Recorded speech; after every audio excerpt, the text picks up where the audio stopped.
Acquired immune deficiency syndrome. The first time I heard those four words struck together was back in 1987 when I was living in New York City.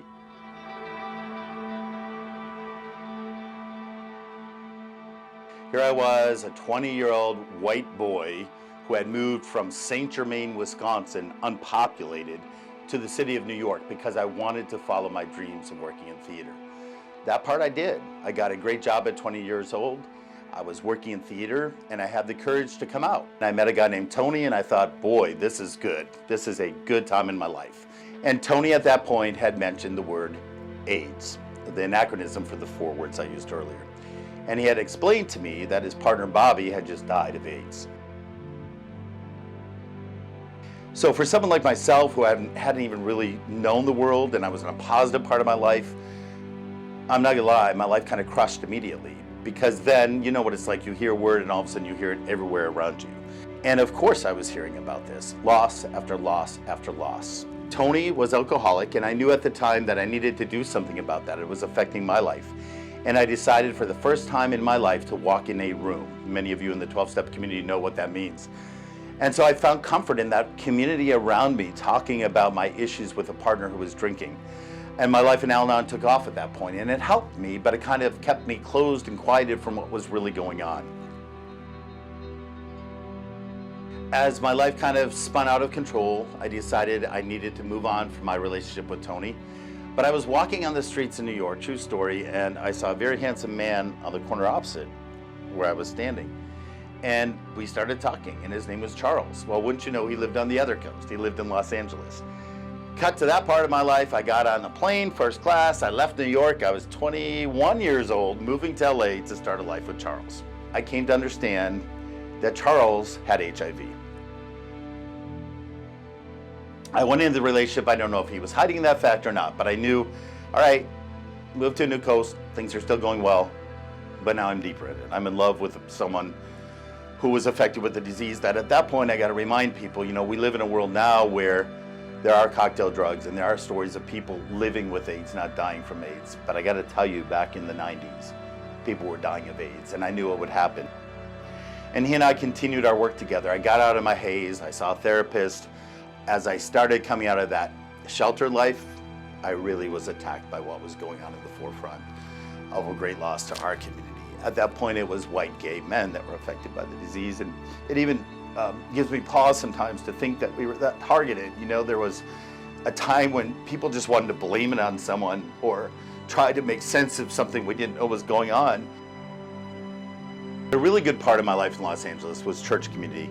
My faith as a Christian was always so strong to me, and I found a church life at a community called Hope Lutheran Church. And we were able to get together. My pastor, Pastor Mark, put me in charge of an interfaith AIDS service that we did every year. And I had people like Guru Majaya Bhakjava, who since passed away, but a wonderful woman who was a Jewish woman from Brooklyn, who had a vision of Jesus, but followed Hindu practices to help those that were passing from this world into the next world. Charles died, and she was there to help him in that transition. And her community, she runs an ashram down in Florida, they all donated money for an eternal light that still lives in Hope Lutheran Church in Los Angeles, a remembrance for all those who've lost their lives. One of the other inspiring people I'd met during this great time of loss was a man named John. John was of the Christian faith, and he went to church where they had the big red ribbon on it. If you look back in photos from the 90s, there are so many images of Los Angeles with the big red ribbon stood at the heart of Hollywood, and it really did speak for what was going in Hollywood at the time. And John called me one day and he said, I need you to come up to the hospital. My mom's in town from Kentucky. A mother or a father should never have to bury their child. And when I walked on the HIV ward, it was a separate ward where people were wearing masks and helmets and all this stuff to protect themselves. And I saw this sweet little 90-year-old woman there with her son, who was in his last breaths. It just meant so much to me that he wanted me to come and meet Velda before he passed. And I grabbed his feet because he had neuropathy, which is a symptom within our community. And I started rubbing his feet, and John passed away in that moment. And I thought, boy, what a gift he gave me. And Velda and I communicated until her death, and we kept in touch. But I'm not gonna lie, I went home from the hospital and I swore that way home, I beat up walls. I got in my office, I picked up the phone to one of my good crusading friends, and I said, I can't do this anymore. 19 friends in 1 year. I can't do this anymore. On that day, I closed down from that community.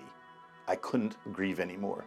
I'm there if people want to talk about it, but I needed 19 years to clean my life and take a break. I moved to Shreveport, Louisiana. After I moved back to Wisconsin, I moved to Illinois, I moved to Missouri, ended up in Louisiana, and I decided to jump in. I was working in the journalist field, heard about an organization called Philadelphia Center. I know how these things find me. Of course, it's an HIV clinic, and I jumped right back into it. And I got to have the gift 19 years later of seeing the new face of HIV and AIDS. The community hasn't gone away, guys. It's still there. Black transgender women are dying left and right because they aren't allowed or privileged enough to get drugs like PrEP that I can get as a white privileged man who has a job. There is so much inequality in our community now. And like I said earlier, we think HIV is over, but it's not. And I got back in head on. I finally left Louisiana, moved to Wisconsin. I was named one of 16 AIDS activists in the world. That was quite an honor. I sit on the state council for AIDS planning.